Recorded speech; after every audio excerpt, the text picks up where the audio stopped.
네, 고맙습니다. 내가 여기 올 때마다 요 바로 앞에 여기 동네 이름 바뀌지 않으셨는지 모르겠어요. 여기 초량동 아닙니까 혹시 여기? 네. 여기 내가 고등학교 때 제일 친한 친구가 여기 살아가지고 제가 대학교 1학년 왔을 때 여름방학 때 와가지고 부산에서 참 며칠 동안 그 친구랑 낚시도 다니고 그러던 생각이 납니다. 여기 텍사스 골목이라고 뭐 이런데 제가 그래서 그런지 또 텍사스 대학 가서 공부하고 왔습니다. 제가 말이죠, 우리 목사님이 이렇게 그 참 애국운동 하시고 이런 거 할 때마다 제가 옆에 가서 서드려야 되겠다. 그래서 저는 저의 임무를 우리 목사님이 말씀하시는 것에다가 이제 학자들은 뭐 주장을 하고 이거 나만 주장하는 게 아니라 이 사람도 이렇게 주장해서 하면서 이제 각주를 납니다. 각주.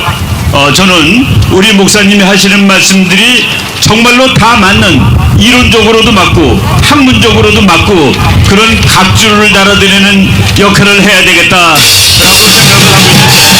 네. 오늘 우리 목사님이 말씀하신 거 보면은 완전히 현대사를 가리키는 대학 교수 이상의 수준을 가지고 계십니다. 오늘 우리 목사님이 하신 말씀을 간단히 요약하자면은 좋은 지도자가 있는 나라는 흥하고 지도자가 엉성한 나라는 망한다라는 얘기를 했습니다. 우리나라 역사 이래 가장 엉성한 지도자가 고종입니다. 나라를 뺏겼으니까, 나라를 말아먹었으니까. 그리고 우리나라 역사에서 가장 훌륭한 지도자를 한 사람 뽑으라고 그러면은 이승만 대통령입니다. 나라를 건국하시고, 그리고 우리 여러분들이 이제 공산주의자들 말 들어보면은 그게 그럴듯해 보입니다. 다 같이 잘 살자, 다 같이 잘 살아야 돼, 이런 식으로 얘기하니까 젊은 사람들이 홀딱 넘어갑니다. 그런데 지금 우리 대한민국이 여기까지 온 그 경제 이념은 자유주의 자본주의입니다. 자유주의 자본주의는 언제든지 속도가 늦습니다. 그럼에도 불구하고 마지막 승리는 어느 경우든 자유주의 자본주의였습니다. 그래서 이승만 대통령이 1948년에 자유주의 자본주의 민주주의 국가를 건설했고, 저 위에는 김일성이가 공산주의 국가를 건설했는데, 그리고 전쟁을 하고 나서 보니까 1960년에 북한이 남한보다 3배나 잘 살고 있던 나라가 되었습니다. 여러분, 그때 1960년의 통계를 보면은 우리 국민들이 1년 동안에 80달러를 벌고 살았습니다. 그런데 북한은 240달러를 벌었습니다. 많은 사람들이 김일성이가 이승만보다 잘한다라고 생각했는데, 그 당시에 미국보다 소련이 경제발전 속도가 너무나도 빨라서 그때 많은 미국 사람들이 이제는 공산주의가 그게 승리하는 모양이다. 닉슨 대통령이 1968년 대통령인데, 그때 소련 수상이 닉슨이 부통령 할 때입니다. 우리들은 당신네들을 묻어버릴 것이오 라고 얘기했습니다. 당신네들을 전부 다 무덤에 물어버릴 것이야. 그리고 앞으로의 세계는 공산주의야 라고 얘기했을 때 닉슨 대통령이 뭐라고 대답했냐면은, 자신없게 대답했다고 나중에 회고록에 썼습니다. 자기는 이렇게 말했지만은 너무나도 자신이 없었다. 소련 수상한테 당신네들의 자손은 자유주의 국가에서 살게 될 것이오 라고 자기는 자신없게 얘기를 했는데, 나중에 소련이 망하고 후르쇼프의 아들이 미국으로 이민 와서 미국 대학 교수가 됐습니다. 그래서 자기가 한 말이 맞았다 그랬는데, 이승만 박사가 깔아놓은 이 생각과 사상과 제도, 그런 것이 오늘 우리가 북한을 완전히 앞서게 하는 그런 계기가 됐던 겁니다. 그래서 이승만 대통령이 건국정신, 자유민주정신, 그리고 미국과의 동맹, 이것 때문에 대한민국이 세계 10대 강국으로 올라섰다라고 말씀을 드릴 수 있는 겁니다. 여러분, 우리는 말이죠, 밤에 먹고 싶은 거가 있을 때 가급적이면 안 먹습니다. 배고픈 채로 자요. 먹을 것이 없어서 배고픈 채로 자는 것은 슬픈 일입니다. 근데 우리는 먹을 것이 너무 많고 너무 많이 먹었기 때문에 칼로리를 줄이기 위해서 밤에 먹을 것이 많음에도 불구하고 안 먹고 자는, 배를 골고 자는 그런 나라가 되었습니다. 이 세상에 미국의 하버드 대학 교수 한 사람이 3가지 부류의 인간들이 살고 있다. 1. 한국 사람처럼 칼로리 따지면서 밥 먹는 사람들, 살 빼려고 돈 쓰는 인간들, 그게 첫 번째 부류입니다. 두 번째 부류는 먹으려고 사는 사람, 살려고 먹는 사람들. 야, 내가 지금 반찬 맛있고 좋고 이런 거 관계없어. 나는 먹고 살아야 돼. 세 번째 부류, 다음번 밥이 어디서 올지 안 올지 모르는 인간들. 예, 지금 대한민국하고 북한하고 똑같은 사람들입니다. 똑같은 사람들이에요. 말도 같이 쓰고 생긴 것도 똑같습니다. 그런데 대한민국 사람들은 살 빼려고 돈 쓰고, 북한 사람들은 어디에서 밥이 올지 모르는 그런 삶을 살고 있습니다. 그게 바로 이승만 박사가 만들어 놓은 이 대한민국이 바탕에 깔려있는 정신 때문에 우리가 그렇게 잘 사는 나라가 되었다라는 말씀을 재작년에 말이죠. 재작년 4월 1일입니다. 북한 정부가 북한의 장교들한테 사실은 읍소를 했습니다. 장교 여러분, 죄송합니다. 여러분들한테 한 달에 열흘치밖에 쌀도 아니에요. 하여간 뭐 곡물, 밀가루, 강냉이, 옥수수 이런 거 다 쳐가지고 한 달에 열흘치 식량을 드리겠습니다. 앞으로 금년 여름에 농사를 잘 쳐가지고 이제 가을이 되면은 그때부터 다 드리겠습니다 라고 2020년 4월 1일날 김정은 정부가 북한의 장교들한테 이렇게 읍소를 했습니다. 여러분, 한 달에 열흘치 식량을 준다는 게 무슨 뜻입니까? 하루에 한 끼 먹으라는 소리 아니겠습니까? 장교한테 하루에 한 끼 먹이는 나라입니다. 그런 나라가 2020년 여름에 너무나도 홍수가 심하게 나가지고 10월 1일부터 제대로 다 주겠다고 그러는데 다 주기 시작했다는 얘기를 제가 들은 적이 없습니다. 여러분, 지난 1월 달에 북한이 미사일을 7회에 걸쳐서 11발을 쐈습니다. 11발을 쐈는데 미국 학자가 그 돈이 얼마 들었느냐를 계산한 것을 제가 최근에 읽었습니다. 여러분, 북한이 장거리 미사일을 쏘는데 요번에 제일 길게 날아가는 것이 구암성까지 가는 3,000km 날아가는 중거리입니다. 그건 중거리. 그게 한나에 1,000만 달러입니다. 125원짜리입니다. 그리고 북한이 쏜 짧은 미사일들이 한 발에 300만 달러, 36억 원짜리입니다. 근데 그걸 섞어 쐈기 때문에 미국 교수가 계산해 보니까 5,500만 달러를 썼다는 겁니다. 한 달 동안에 하늘에 날린 돈이 5,500만 달러면은 그걸 쌀로 계산하면 어떻게 될까? 대한민국 기준으로 대한민국 국민들이 100만 명이 1년 동안 먹을 수 있는 쌀을 사올 수 있는 돈이다. 그거를 다 하늘에 날려버리고 저 북쪽에 있는 사람들은 지금 손가락을 빨고 있습니다. 그 사람들이 믿는 사상이 주체 사상입니다. 그런데 우리가 밥을 너무나 많이 먹기 때문에 칼로리를 조종하는 사람들이, 밥을 굶는 사람들이 따라가는 이데올로기를 따라간 그런 정부가 서갖고 이 나라를 망치고 있는 겁니다. 그래서 이제 더 이상 그런 일을 우리가 용납할 수 없는 이런 마지막 순간에 돌아온 겁니다. 여러분, 좋은 지도자는 나라를 건설하고 나쁜 지도자들은 나라를 망하게 하는데, 우리 목사님께서 오늘 이승만과 고종을 비교를 했습니다. 여러분, 정치학자들이 지금 우리 문재인 대통령을 우리나라 역대 지도자 중에서 누구랑 비슷하다 하는데 고종에 비유하고 있습니다.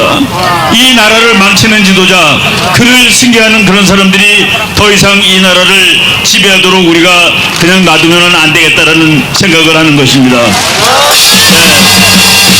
여러분, 부산은, 여러분들이 부산에 있으니까 후방이라고 안심하지 마십시오.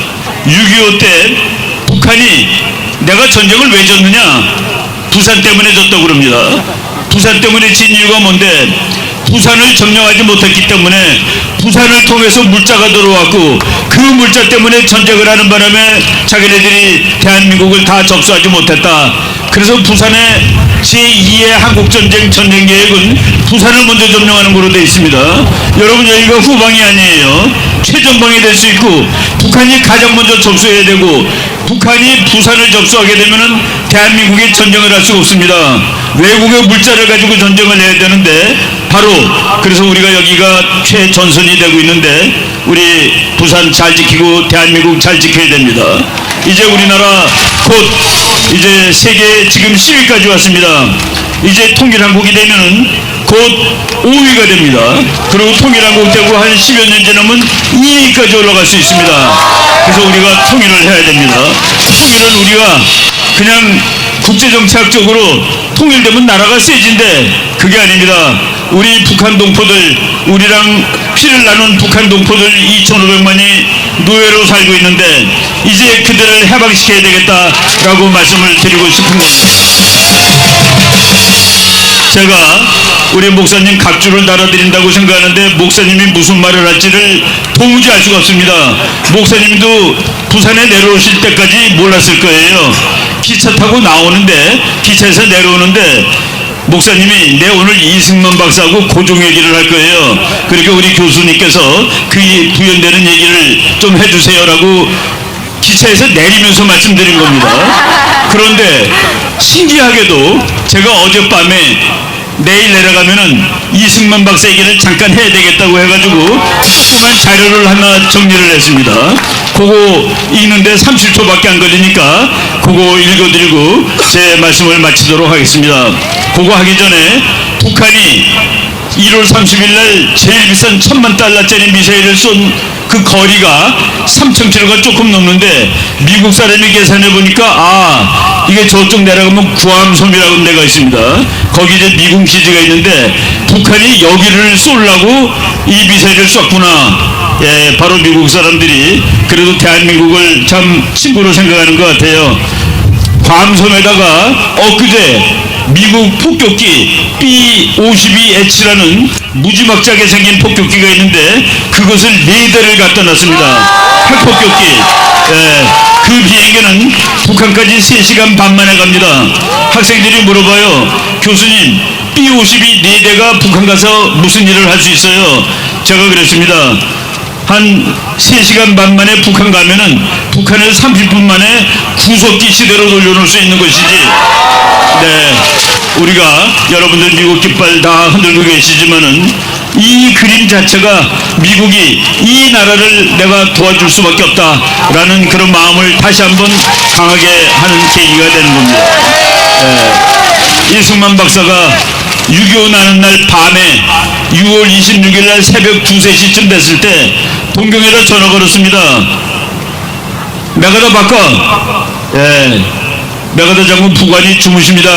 장군님 주무십니다. 바꾸려니까 예, 주무십니다. 바꿔. 바꿨습니다. 당신 내 말 안 듣고 미군 다 철수해서 전쟁 났잖아. 책임지라고. 예, 바로 전쟁이 난 그날 미군 별 5인 사람한테 전화 걸어서 거의 반말로 이 나라를 책임지라고 얘기할 수 있는 그런 대통령을 우리가 가져야 되겠다고 말씀을 드리는 겁니다. 그런 대통령을 뽑아야 됩니다. 메가더 장군이 그래서 6월 26일 날 새벽에 전화를 받았는데 그 다음날 비행기 타고 왔습니다. 북한이 이미 미아리까지 왔기 때문에 메가더 장군이 한강 남쪽에 노량진에 왔습니다. 어떻게 됐는지 소울을 보려고. 그런데 거기 병사 하나가 기관총을 북쪽으로 향해서 하고서 거치하고서 앉아 있었습니다. 메가더 장군이 물어봤어요. 병사, 귀하는 언제까지 그러고 앉아 있을 것인가? 그랬더니만은 철수 명령이 내릴 때까지 이러고 앉아 있을 것입니다. 메가더 장군이 또 물어봤습니다. 병사, 철수 명령이 안 내리면 어떻게 할 건데? 네, 그러면 여기서 죽겠습니다. 라고 우리 병사가 얘기를 했습니다. 대통령, 장군이 너무나도 감동을 받아가지고 거기 있던 통역관 대위한테 얘기했습니다. 통역장교, 이 젊은 친구한테 말해주게. 우리가 곧 도와주러 올 것이라고. 그래서 미군이 와서 이 나라를 도왔죠. 6.25 전쟁하는 동안에 미군들이 대한민국 군대를 보고 너무나 놀랐습니다. 나라가 생긴 지 2년 만에 전쟁이 났는데 이 군인들이 그렇게 애국하고 탈영병이 없는 거예요. 탈영병이. 예, 전쟁할 때 어느 나라든지 도망갑니다. 무섭잖아요. 죽을까봐. 그런데 대한민국 군대가 생긴 지 2년밖에 안 된 나라의 군대가 탈영병이 너무 없어서 미군이 놀랐다는 거예요. 미군이 어떻게 해석했는지 아십니까? 얘네들이 대통령을 너무나도 존경해. 대통령을 아버지처럼 생각해. 그래서 대통령을 위해서 싸우는 거야. 이 친구들이 나라를 위해서도 싸우지만은 대통령을 존경하는 마음으로 싸우는 거야 라고 미국 사람들이 분석을 했습니다. 이제 우리는 이승만 대통령이 마지막으로 했던 말, 이거를 한번 되새기면서 우리의 마음을 다져야 되겠습니다. 전쟁 끝나고서 딱 2주일 된 날이에요.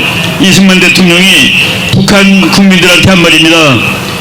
공산 학정 속에 당분간 그대로 남아있게 되는 우리의 불쌍한 동포들에게 나는 이렇게 외치는 바입니다. 절망하지 마십시오. 우리는 결코 당신들을 잊지 않을 것이며 저버리지도 않을 것입니다. 우리의 잃어버린 이북오도와 북한의 우리 동포들을 다시 찾고 구출하려는 한국 국민의 근본 목표는 과거와 같이 장차에도 그대로 남아 있습니다. 예, 우리 북한 동포 구하러 갑시다. 그리고 북한 동포를 구할 수 있는 그런 정부를 건설합시다. 우리 예수 한국 복음 통일로 나갑시다. 여러분 감사합니다.